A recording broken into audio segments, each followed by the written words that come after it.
Sa lahat na nandito. Ako po si May Masculino, Tubong Bicol.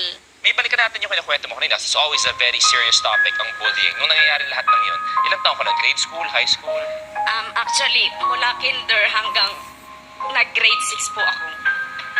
Anong ginawa ng school? Pag nagsumbong po kami, pagsasabihan lang po yung classmate ko yung nambubuli sa akin. Tapos, uulit-ulitin lang din po nila. Liz, yung may sinabi sa kanina, alam mo, totoo nangyari sa pamilya namin to, ah. Yung tinutokso siyang aswang siya. Ang nanay ko dati, talagang tinatawag na aswang siya. Nay, ba't ba sinasabing aswang kayo? Alam mo, niyakap lang niya ako nung naigpit. Tapos naiyak siya. Tapos lumipad na siya.